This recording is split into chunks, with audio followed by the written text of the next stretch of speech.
Good evening, अस्सलाम वालेकुम viewers. कैसे हैं आप लोग? सब खैरियत से हैं? आज का जो हमारा टॉपिक है वो बहुत इम्पोर्टेंट टॉपिक है और बहुत इंटरेस्टिंग टॉपिक है। जैसे कि मैंने प्रॉमिस किया था कि हमारे जर्मनी में हम जितनी भी पाकिस्तान, इंडियन, एशियन वुमेन्स हैं जो उर्दू को बेहतर समझ सकती हैं, क्योंकि ये वीडियो उर्दू में है, तो जितनी भी एशियन मदर्स हैं, इंडियन, पाकिस्तानी और बाकी सब बांग्लादेशी या दूसरी कंट्रियों से जो आई हुई मदर्स, उनके लिए स्पेशली ये वीडियो है जिसमें हम एक बहुत इम्पॉर्टेंट टॉपिक है जिसको हम डिस्कस करने जा रहे हैं। और वो टॉपिक जो है स्पेशली उन प्रेग्नेंट लेडीज़ के लिए है जो न्यूली मदर्स हैं या न्यूली प्रेग्नेंट वुमेन्स हैं। उनके लिए टॉपिक काफ़ी इंटरेस्टिंग रहेगा, जिसमें हम आज, मैंने आपसे जिस तरह से प्रॉमिस किया था कि जिस तरह से रिसेंटली मेरी प्रेगनेंसी की जर्नी गुजरी है और मेरे यहाँ खुदावन के फजल से, रब के फजल से बेबी आया है, और उस सारे टाइम में, उस सारे ड्यूरेशन में मिडवाइफ का क्या रोल रहा मेरे साथ और किस तरीके से मिडवाइफ हमने ढूंढी और किस तरह से उसके साथ हमारा टाइम स्पेंड हुआ, किस तरह से ये सारा प्रोसेस गुजरा। तो मेरा बहुत दिल था कि मैं इस पर एक वीडियो कैप्चर करूं अपनी सारी अजीज़ ख़वातीन के लिए जो इस तरह की चीज़ों के लिए अगर परेशान हैं और उनको इस चीज़ का इल्म नहीं है। तो आई होप ये वीडियो आपके बहुत सारे क्वेश्चंस को आंसर करेगी और आपको हेल्प आउट करेगी। मिडवाइफ्स जो जर्मनी में हम कहते हैं हिबामे, और इसको जो है आप बेसिकली जर्मन का जो हेल्थ सेक्टर है उसने इस चीज़ को रिप्रेजेंट करना है कि हिबामे जो है उसका क्या रोल है। अब जिस तरह से जर्मन हेल्थ सेक्टर इतना इम्प्रूव नहीं है, इतना अच्छा नहीं है, लोगों की कमी है, स्टाफ की कमी है,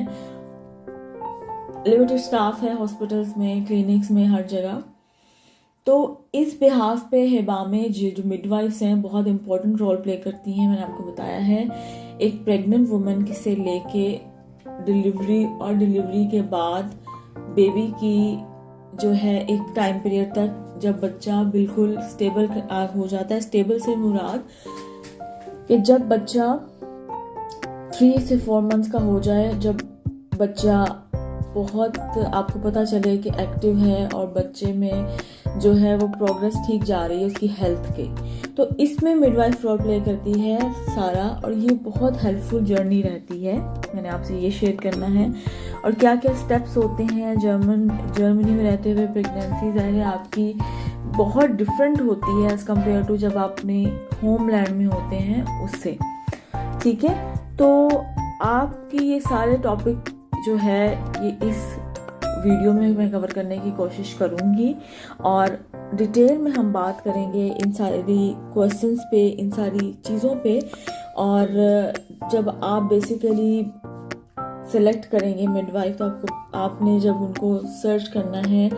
उनसे कम्युनिकेट करना है, तो यू हैव टू नो कि उनकी एजुकेशन क्या है। और सबसे बेहतर पॉइंट होता है कि इंग्लिश स्पीकिंग जो मिडवाइफ्स हैं वो ज़ाहिर है आप बेहतर समझ सकेंगी, क्योंकि ज़ाहिर है जब हम जर्मनी में आते हैं तो हमारी language German, to be very honest, इतनी जो है वो एफिशिएंट नहीं है,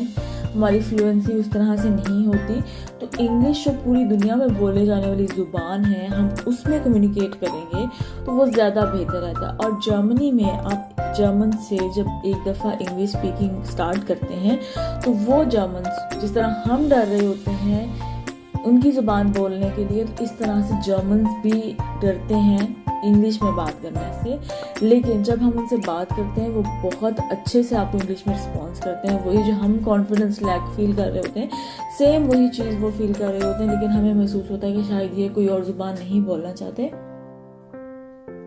लेकिन मेरा अपना एक्सपीरियंस मेरी मिडवाइफ के साथ बहुत अच्छा रहा। इवन दो मुझे शुरू में लगता था कि मुझे इस तरह की कोई फैसिलिटी की ज़रूरत नहीं है, हम क्यों हायर कर रहे हैं, क्यों कोई हमारे घर आएगा।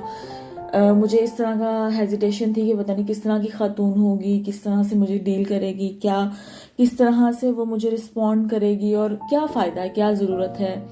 मेरे हस्बैंड ने कहा कि वी नीड दिस, हम हायर करते हैं। मैंने इस चीज़ को इतना बॉदर नहीं किया, उन्होंने सारा सर्च किया और उनको हायर करने के लिए उसने जो है उन्होंने सारी रिसर्च की और उनको जो है देखा, कॉल की उन्होंने हॉस्पिटल खुद से और उसको हायर किया। And one firstly she have visited us, और जब वो हमें मिलने आई तो जब उसने सारी चीज़ें हमसे डिस्कस की, शेयर की, और जब जैसे जैसे उनके विजिट्स हमारे साथ हुए इन डिटेल, तो मुझे फिर बाद में इस चीज़ का एहसास हुआ कि ये तो बहुत इम्पोर्टेंट एक कह लें कि प्रोसेस है और ये बड़ा ज़रूरी चीज़ थी। और मैं इस चीज़ पे आज जब ये सारे मैं प्रोसेस से गुजर गई, अपनी प्री प्रेगनेंसी से बेबी डिलीवर हुआ, बेबी आ गया और बेबी हेल्दी है और अपना लाइफस्टाइल वो जो है वो लेके चल रही है, तो अब मुझे चीज़ की रियलाइज़ और मैं इससे बड़ी थैंकफुल हूँ कि मैंने और मेरे हस्बैंड, स्पेशली अपने हस्बैंड के लिए उन्होंने बड़े अच्छे टाइम पे उसको सेलेक्ट किया, क्योंकि हम इस सिटी में जहाँ पे करंट हैं, रिसेंटली हम जो है लास्ट ईयर मूव हुए थे और ये हमारी लक रही कि हमें उसी टाइम जो है हमने सारी रिसर्च की और हमें एट द सेम टाइम जो है किसी ने हमें एज अ पेशेंट ले लिया, क्योंकि इतना जल्दी बड़ी सिटीज़ में स्पेशली आप जो हैं इस चीज़ पे पहले से वर्किंग करें, क्योंकि अपॉइंटमेंट्स देर मिलती हैं, मिडवाइफ्स फ्री नहीं होती हैं, टाइम नहीं होता। अगर आपको इंग्लिश स्पीकिंग चाहिए तो उसमें भी आपको रिसर्च करनी पड़ती है कि टाइम स्लॉट्स अवेलेबल हैं या नहीं, कि वो आपको इतने मंथ के लिए एज अ पेशेंट लेंगी या नहीं लेंगी। तो ये सारी चीज़ें जो हैं बहुत इम्पॉर्टेंट हैं। तो आज का टॉपिक बड़ा इंटरेस्टिंग होगा। मैंने सारी इंटरेस्टिंग इन्फॉर्मेशन मैं आपसे शेयर करने लगी हूँ कि मिडवाइफ्स जो हैं वो क्यों ज़रूरी हैं, उनका सारा क्या प्रोसेस होता है, किस तरीके से आप उनको जो है वो किस तरह से आप उनको जो है कांटेक्ट कर सकते हैं, किस तरह से जो है उनके साथ आपका टाइम गुजरेगा, वो किस वे में हेल्प करेंगी, उनकी पेमेंट कैसे होगी, और सारे क्वेश्चंस जितने भी हैं वो मैं इस टॉपिक में आपके लिए कवर करने जा रही हूँ। मिडवाइफ्स को जर्मनी में हेबामे कहा जाता है। हेबामे, मैं टेक्स्ट में मैंने स्पेलिंग भी डाल दिए हैं इसके, जो आप यूज़ कर सकते हैं गूगल पे सर्च करने के लिए अपनी आसानी के लिए। तो ये जो मिडवाइफ्स हैं, हेबामे हैं, अब इनको क्वेश्चन आएगा कि मदर्स के माइंड में कि हम इनको किस तरह से सर्च कर सकते हैं, इनको किस तरह से कांटेक्ट कर सकते हैं, इनसे किस तरीके से हम राब्ता कर सकते हैं। तो इसके लिए सबसे पहले आपने क्या करना होता है कि आपकी जो सिटी है, आपका कोई टाउन है जहां आप रिजाइड करते हैं, रहते हैं, उस सिटी टाउन के हॉस्पिटल्स होते हैं। आप उन हॉस्पिटल्स में कॉल करके, कांटेक्ट करके, सेंट्रल बने होते हैं जहां पे उनके पास डिटेल्स होती हैं कि आपकी सिटी में, आपकी टाउन में कितनी मिडवाइफ्स जो हैं और कौन कौन सी मिडवाइफ्स अवेलेबल हैं। वो आपसे वो स्पेसिफिक डिटेल्स शेयर करते हैं और आप उस डिटेल्स से चूज कर सकते हैं कि आपके अकॉर्डिंग, आपके टाउन के अकॉर्डिंग, आपके एरिया, आप कुछ लिस्ट सॉर्ट आउट करते हैं और उसमें आप डिफरेंट मिडवाइफ्स को कॉल करके, उनसे मैसेज पे बात करके, उनसे कांटेक्ट करके आप उनसे बात करते हैं और उनसे आप अपनी सिचुएशन डिस्कस करते हैं और फिर आप उनको अपनी डिटेल्स बताते हैं। फिर जो है ये डिसीजन लिया जाता है आपके और मिडवाइफ के बात करने के बाद कि आइदर वो अवेलेबल हैं, क्योंकि उनकी भी अपने स्केड्यूल्स होते हैं, प्योर पेशेंट्स होते हैं, कि वो आपको टाइम दे सकती हैं या नहीं है, आपको एज ए पेशेंट भी ले सकती हैं थ्रू आउट योर प्रेगनेंसी और after the delivery of the baby जो है उसके बाद। तो सबसे पहले ये स्टेप होता है कि आपने उनको सर्च करना है। उनको सर्च करने के बाद, कांटेक्ट करने के बाद आपका जब फाइनल हो जाता है मिडवाइफ्स, तो इसके बाद जो है उनके फर्स्ट विजिट आपका प्लान होता है और जब फर्स्ट विजिट प्लान हो जाता है तो वो आपको विजिट करती हैं और उसके बाद वो आपके साथ बैठती हैं, आपसे वो कम्युनिकेट करेंगी, आपकी थ्रू आउट हिस्ट्री लेंगी, आपकी जो डेली रूटीन है वो पूछेंगी, आप किस तरह का महसूस कर रही हैं इस अपने हर ट्राइमेस्टर में। लाइक प्रेगनेंसी में 3 तरह के ट्राइमेस्टर होते हैं, first trimester, second trimester, third trimester. First trimester में आपका पहला, दूसरा, तीसरा महीना आता है, सेकेंड ट्राइमेस्टर में आपका 4, 5, 6 मंथ आता है एंड थर्ड ट्राइमेस्टर में आपका जो है 7, 8, 9 मंथ आता है। तो इन तीनों ट्राइमेस्टर्स में वो आपसे कनेक्टेड रहती हैं। आपको वीकली, मंथली, 15 डेज या आपकी सिचुएशन, हेल्थ कंडीशन पर डिपेंड करते हुए वो आपको विजिट करती हैं ऑन एंड ऑफ। और वो जब विजिट करती हैं तो ड्यूरिंग प्रेगनेंसी वो आपसे बैठ के कम्युनिकेशन करती हैं, आप क्या फील करती हैं, आप उनसे शेयर करते हैं। आप अपने सारे नोट डाउन कीजिए उनके विजिट से पहले पॉइंट्स कि आपकी बॉडी में क्या चेंजेस आ रहे हैं, ये नॉर्मल चेंजेस हैं और आइदर इसके लिए हमें कुछ एक्शन लेना चाहिए। तो क्योंकि यहाँ पे क्लिनिक पे भी विजिट होता है, जो आपकी क्लिनिक डॉक्टर होती है उस पर भी मैं डिटेल वीडियो बनाऊंगी, लेकिन अभी हम अपना ऑफ द टॉपिक नहीं जाएंगे क्योंकि हमारा टॉपिक है मिडवाइफ, तो हम उसी भी रहेंगे, हम उससे हटेंगे नहीं। ये नेक्स्ट वीडियो में मैं आपसे क्लिनिक विजिट्स के बारे में भी शेयर करूंगी मदर्स के साथ। सो क्या होता है कि वो जब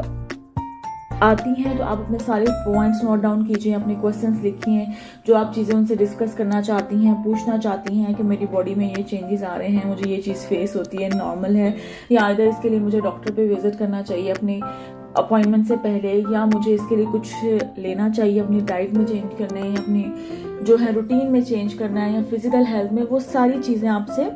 वक्तन फ़वक्तन बैठ के डिस्कस करती हैं, आपके क्वेश्चंस को आंसर करती हैं इन डिटेल। अगर तो आप अच्छी लक है और आपको अच्छी जो है वो नामे मिल जाती है, अच्छी आपको मिडवाइफ मिल जाती है, और सबसे बेहतर है कि इंग्लिश स्पीकिंग मिल जाती है उन मदर्स के लिए जिनको अभी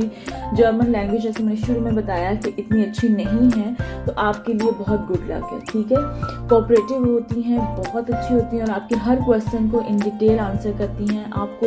एक मेंटली पीस मिलता है कि I have someone during my pregnancy to discuss anything, to share anything, each and everything very openly, और आप उसको बआसानी उनसे पूछ सकते हैं, कह सकते हैं, बता सकते हैं।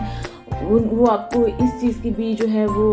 ऑफर देती हैं कि you can text them but on the time, ये नहीं कि रात के 12 बजे 1 बजे। If there an emergency then ठीक है, अदरवाइज आप उनसे कॉल कर सकते हैं, उनसे मैसेज पे बात कर सकते हैं। So you have this peace of mind के इन इमरजेंसी अगर हमें कुछ फील होता है, हमारे हस्बैंड घर नहीं है या कुछ हमें इंस्टेंट जो है वो चीज़ का सोल्यूशन चाहिए है या उसमें हेल्प चाहिए, तो you can text your midwife if she is available, ask them कि अगर वो अवेलेबल हैं और हम उनसे बात कर सकते हैं। If they reply you with yes, अगर वो हाँ बोलती हैं, आप उन्हें कॉल करें, अपना मसला शेयर करें, so you will get that relief कि आप थोड़ा काम हो जाते हैं, रिलैक्स हो जाते हैं, एक आपको बहुत प्लस पॉइंट मिलता है। ठीक है, सो ये सारे रोल्स होते हैं। अब क्वेश्चन आता होगा कि अगर हम मिडवाइफ हायर करेंगे तो मिडवाइफ को पेमेंट कैसे करी होगी उनको, क्या हमने उनको मंथली पे करना है या हमने उनको कुछ हर वीकली हर विजिट पे पे करना है। सो इसके लिए आपके पास एक गुड न्यूज़ ये है कि अगर तो आपके हस्बैंड की इंश्योरेंस, जाहिर है जर्मनी में सबकी इंश्योरेंस है, तो आपके हस्बैंड की इंश्योरेंस है, उसी पे आपकी इंश्योरेंस होती है, आपके बेबी आने वाले बेबी की इंश्योरेंस होगी, हेल्थ इंश्योरेंस की मैं बात कर रही हूँ। सो आपके पास जिस भी कंपनी की आप इंश्योरेंस, हेल्थ इंश्योरेंस यूज़ करेंगे जर्मनी के अंदर, तो आप जो भी हेल्थ इंश्योरेंस यूज़ कर रहे हैं उस हेल्थ इंश्योरेंस की से आपकी मिडवाइफ की पेमेंट जानी है। सो मिडवाइफ जब आपके पास आती हैं, विजिट करेंगी, हर विजिट पे एक फॉर्म होगा जो वो आपके विजिट का फॉर्म बनाएंगी और उसको वो फिल करके आपका नेम, डेट के साथ सिग्नेचर लेती हैं, जिसपे आप ये प्रूफ करते हैं कि जी हमारी मिडवाइफ ने हमें विजिट किया, इस मिडवाइफ ने हमें विजिट किया है और इस डेट पे किया, इतने टाइम के लिए किया। वो आपसे सिग्नेचर लेंगे, अप्रूवल कि आपकी इंश्योरेंस को वो चीज़ वो भेजते हैं और उस पर वो उनको अमाउंट वहाँ से आती है। You don't have to pay anything from by hand cash, आपको कुछ पे नहीं करना, उनको पेमेंट आपकी इंश्योरेंस से जा रही है। सो इस चीज़ में आपको कोई घबराने परेशानी होने की जरूरत नहीं। जब आप टैक्स देते हैं, जब आप इंश्योरेंस देते हैं, आप इतना टैक्स दे रहे हैं तो इसीलिए दे रहे हैं कि आप उस इंश्योरेंस को अच्छे से यूटिलाइज करें। तो ये उसका बड़ा अच्छा एक पॉइंट है और इसको ज़रूर मैं कहूँगी तमाम मदर्स को जर्मनी में मोटिवेट करूँगी कि यूज़ दिस फैसिलिटी। अगर आपको इसके बारे में इल्म नहीं है तो ये वीडियो इसलिए बनाई जा रही है कि आपको इस चीज़ के बारे में इंफॉर्मेशन हो और आप उसको यूज़ करें। जब आप टैक्स देते हैं तो you have right to share use this all facilities. तो आप मिडवाइफ ज़रूर हायर करें, आपकी ज़िंदगी जो है वो बहुत आसान हो जाती है during pregnancy and during the birth of the baby and after the birth of the baby. ठीक है, चीज़ों को समझने में, उनको जो है सम अप करने में, उनको सॉर्ट आउट करने में, बिकॉज आप एक बहुत ह्यूज प्रोसेस से गुजरते हैं। Huge process in a sense कि आपको बहुत सारी न्यू चीज़ें सीखनी होती हैं और हो रही होती हैं आपके साथ, जो आपको कभी समटाइम समझ नहीं आती। उनको समझने और काम डाउन अपने आप को करने के लिए ये चीज़ें हेल्प आउट करती हैं। जब आप टैक्स पे करते हैं तो इंश्योरेंस से डिडक्शन होनी है, तो प्लीज़ इन फैसिलिटीज़ को यूज़ कीजिए, ठीक है। मेरा तमाम ख़वातीन को ये मैसेज है कि इन फैसिलिटीज़ को आप यूज़ करें और बिला झिझक करें, बिकॉज सारी पेमेंट जो है वो इंश्योरेंस से जाती है, ठीक है। और फिर ये है कि ये आपका ड्यूरिंग प्रेगनेंसी है, वो आपको विजिट करेंगी, विजिट करके वो आपसे, मैंने आपको बताया है, आपसे बात करेंगी, आपके क्वेश्चंस को आंसर करेंगी, आपका ब्लड प्रेशर चेक करती हैं, आपकी बेबी की हार्ट बीट चेक करेंगी, आपको अगर you need any massage on your belly stomach तो बेबी की पोजीशन चेक करती हैं। तो ये सारी चीज़ें ऑन एंड ऑफ आपकी क्लिनिक पे भी चेक होती हैं, लेकिन मिडवाइफ की वजह से ये चीज़ें एक दफ़ा घर में भी मंथली या 15 डेज या वीकली चेक होती रहती है। तो यू हैव दैट पेशेंस कि आपको घर पे भी चीज़ें पता चल जाती हैं। उसके बाद ये होता है कि जैसे जैसे ये टाइम पीरियड में आपको होता है, ट्राइमेस्टर्स गुजरते हैं आपके साथ, बहुत स्मूथली सारी चीज़ों को लेकर चलती हैं। उसके बाद जैसे ही बेबी डिलीवर होता है, तो जिस दिन आप हॉस्पिटल से घर आएंगी, आपने उनको मैसेज पे या कॉल पे बता देना है कि वी आर कमिंग, हम घर आ रहे हैं। वो सेम डे घर आती हैं और घर आके वो बेबी को चेक करती हैं, और उस दिन से लेके फिर वो आपके साथ 3 मंथ्स मैक्सिमम कनेक्टेड रहती हैं रेगुलर बेसिस। स्टार्टिंग में वो डेली बेस पे आएंगी, ठीक है, और उसके बाद ऑन एंड ऑफ जब आपकी हेल्थ इंप्रूव होना शुरू हो जाएगी, बेबी की हेल्थ रिकवरी की तरफ, आपकी हेल्थ रिकवरी की तरफ है, बेबी हेल्दी है, बेबी जो है वो अपनी फीड ठीक से लेगा, वो आपको ब्रेस्ट फीडिंग सिखाती हैं, बेबी को जो है वो ब्रेस्ट फीड करना सिखाती हैं कि किस तरह से बेबी ने जो है वो ब्रेस्ट को जो है वो फीड करना है, क्योंकि बच्चा जब पैदा होता है तो ही और she doesn't know how to take the breast feed, ठीक है, क्योंकि वो बच्चे के लिए एक नई टास्क है, सबसे पहली नई चीज़ है दुनिया में सीखने के लिए। उसको वो चीज़ गाइड करती हैं कि किस तरीके से उन्होंने उस चीज़ को सीखना है, उसमें आपको हेल्प आउट करेंगी। बेबी बाथ आपको सिखाती हैं, अगर आपको बेबी मसाज में हेल्प चाहिए है, वो बेबी की जो है इवन वेट चेक करती हैं, वो बेबी की इवन दो पोटी का टेक्सचर, स्मेल, कलर चेक करती हैं कि वो सब कुछ ठीक है। इतना डीप चेकअप होता है घर पे डेली बेसिस पे। तो आपको फर्स्ट विजिट करेंगी, आपको चेक करती हैं, आपका ब्लड प्रेशर, आपका यूट्रस अपनी पोजीशन पे आ रहा है नहीं आ रहा है, ईच एंड एवरीथिंग। तो ये चीज़ें सारी आपको हॉस्पिटल से घर आने के बाद फैसिलिटीज जो हैं वो मिडवाइफ से मिलती हैं। सो अब मैंने आपके सारे क्वेश्चंस कवर करने की यहाँ कोशिश की है कि हु आर मिडवाइफ्स कौन है, from where we can contact them in our city, हम अपने शहर में, अपने टाउन में उन्हें किस तरह कॉन्टेक्ट कर सकते हैं, विजिट ऑफ मिडवाइफ जो है ड्यूरिंग प्रेगनेंसी क्या होता है, फिर मैंने आपको बताया है कि किस तरह से ड्यूरिंग प्रेगनेंसी है, विजिट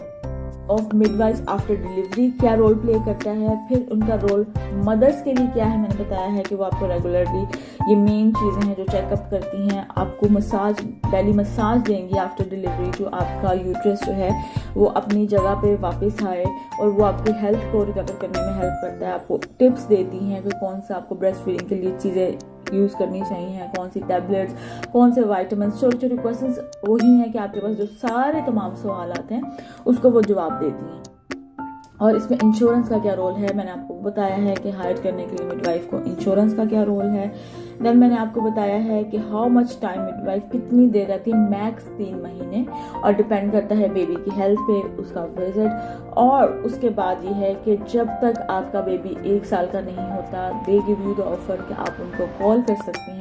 कोई ऐसी सिचुएशन जो आपकी समझ से बाहर है, बिला वजह भी कॉल करके किसी को इरिटेट, परेशान हर छोटे सवाल पर नहीं करना होता हमने, बिकॉज जर्मन है वो इरिटेट भी हो जाते हैं, लेकिन हमें ज़ाहिर है हम सब पढ़े लिखे हैं, समझदार हैं, तो हमें अपनी समझ के मुताबिक उनको कांटेक्ट करना। जहां हमें लगे कि ये चीज़ हमारी समझ से बाहर है, फर्स्ट टेक्स्ट दें, उन्हें मैसेज करें, पूछें, और अवेलेबल है तो देन कॉल दें।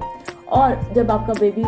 सॉलिड पे जाता है, 6 मंथ्स के बाद, 3 महीने बोल रही हूँ, 6 मंथ्स के बाद जब बच्चा 6 महीने का होगा और आप उसको सॉलिड देना शुरू करेंगे तो तब भी आपकी मिडवाइफ आपको विजिट करेंगी and they have their responsibility and their job in it कि वो आपने इस बेबी को विजिट करें जिसको उन्होंने थ्रू आउट द प्रेगनेंसी और आफ्टर द डिलीवरी देखा है। तो जब वो बच्चा सॉलिड खाने लगेगा, जैसे आप बच्चे को सीरियल एग देंगे, mash potato, boil egg, chicken, कुछ भी डाइट में आप उसको स्टार्टअप देना शुरू करेंगे, तो उस फर्स्ट डे जिस दिन आपने बच्चे को फर्स्ट मील देना है, फर्स्ट मील मैं दोबारा रिपीट कर रही हूँ, तो your midwife need to be there, वो वहाँ मौजूद होंगी ताकि वो बता सके कि मदर न्यू मदर है, नहीं पता बच्चे को किस तरह से खिलाना है या देना है, तो इतना वो हेल्प आउट आपको करते हैं कि दे विल बी देयर। आपको जाहिर है उसके लिए उनसे कॉल करनी है, उनको मैसेज करना है 15-20 डेज पहले, उनसे अपॉइंटमेंट बुक करनी है कि जी हम इस डेट पे हम प्लान कर रहे हैं कि हम बेबी को फर्स्ट मील दें, तो वी नीड योर प्रेजेंस। आप उनको कॉल करेंगे, आप उनको मैसेज करेंगे कि अगर वो अवेलेबल हैं, उनको कॉल करेंगे, उन्हें पूछेंगे कि हम इस दिन प्लान करना चाह रहे हैं तो क्या आप हमें अपॉइंटमेंट दे सकती हैं। If she says yes I am available, then आप उनसे प्लान करेंगे, वो आएंगी और आप बेबी को फर्स्ट मील दें। उसके बाद जब आपका बच्चा जब तक 12 महीने का नहीं होता, 1 साल का नहीं होता, they give you the offer कि वी आर अवेलेबल, कि आपको कोई क्वेश्चन हो, कोई चीज़ हो, कहीं हेल्प आउट चाहिए हो तो just call us, just give us a message, हम अपॉइंटमेंट बुक करके उस चीज़ को डिस्कस करेंगे। सो मेरा मकसद इस पूरी वीडियो का आज ये था कि मिडवाइफ जो है वो कौन है, क्यों ज़रूरी है, उसको क्यों इग्नोर नहीं करना चाहिए। उसकी पेमेंट जो है वो सारी इंश्योरेंस से जाती है जो आप टैक्स पे करते हैं, इससे you don't need to be worry about the payment. और मैं ये कहती हूँ कि तमाम लेडीज़ को, तमाम ख़वातीन को, तमाम औरतों को जो जर्मनी आती हैं और उन जब वो टैक्स पे करते हैं एज अ फैमिली, उनके हस्बैंड या वो अगर जॉब करती हैं तो उनको ये फैसिलिटी यूज़ करनी चाहिए क्योंकि ये इंश्योरेंस पेमेंट करती है और इससे आपकी बहुत सारी चीज़ें हेल्प आउट हो जाती हैं। शुरू में मुझे भी लगा कि इस चीज़ का कोई खासा मकसद नहीं है, हमें सबको पता है, हमारे अबजाद में हमारी नानियाँ, दादियाँ, हमारी माएँ ये चीज़ें बताती थी, ये चीज़ें करती थी, ठीक है हमें क्यों ज़रूरत है, हम क्यों उसको हायर करें। लेकिन नहीं, जब वो मेरी लाइफ में ये चीज़ हुई और उनका विजिट स्टार्ट हुआ और मुझे वो चीज़ जो मुझे उस चीज़ के बारे में नेगेटिव मेरे व्यूज़ थे, वो मैंने खुदा का शुक्र किया कि मेरे पॉजिटिव व्यूज़ हुए और मुझे शुक्र किया कि आई गॉट द मिडवाइफ जो मेरी इतनी ज़्यादा क्वेश्चनिंग माइंड में चलती है, इतने ज़्यादा दिमाग में मेरे कुकर ब्लास्ट हो रहे होते हैं कि ये क्या हो रहा है, ऐसे क्यों हो रहा है बॉडी में, ये है वो है, तो वो सारी चीज़ों को काम डाउन करने के लिए उन्होंने बहुत मेन और बहुत बेहतर रोल प्ले किया। और हमारी मिडवाइफ के साथ बहुत अच्छा एक्सपीरियंस रहा, बहुत पॉजिटिव रहा, बहुत अच्छा वक्त गुजरा, सारी चीज़ें बहुत स्मूथ गई।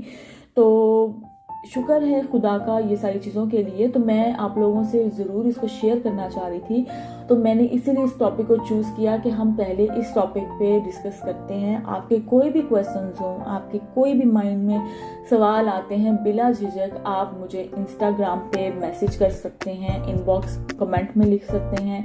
आप मुझे इंस्टाग्राम पे बेहतर वे है क्योंकि यूट्यूब पे तो जस्ट कमेंटिंग में बात हो सकती है, तो इंस्टाग्राम बेहतर वे है, आप मुझे वहाँ मैसेज करें, टाइम लेके कॉल भी कर सकते हैं ताकि हम इसको इन फ्यूचर जो है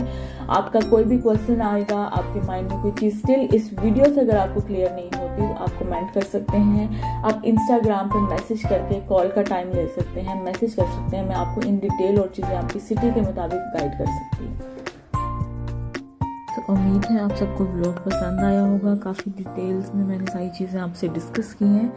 अगर स्टिल आपका कोई भी क्वेश्चन हो, फील फ्री टू आस्क, आप लोग बिला झिझक पूछ सकते हैं मुझे, आप कमेंट सेक्शन में पूछ सकते हैं, आप इंस्टाग्राम पे मुझे जो है वो मैसेज करके पूछ सकते हैं, मैं अपना आईडी इंस्टाग्राम मेंशन कर देती हूँ, टैग कर देती हूँ वीडियो के साथ। तो ये वीडियो काफ़ी इन्फॉर्मेटिव है, आप इसको लाइक कीजिए, शेयर कीजिए, व्यू कीजिए और जितनी भी मदर्स हैं उनसे ज़रूर शेयर कीजिए ताकि जो इन्फॉर्मेशन है वो सब मदर्स के तक जाए और वो इसको यूटिलाइज अच्छे से कर सकें इस इन्फॉर्मेशन को। और thank you so much video watch करने के लिए। काइंडली लाइक कीजिएगा, सब्सक्राइब कीजिएगा, व्यू कीजिएगा और शेयर कीजिएगा। और अपने क्वेश्चंस आपके कोई भी हों जो आपको स्टिल बात ना समझ आई हो तो आप उनसे पूछ सकते हैं। Thank you so much. खुदा हाफिज़।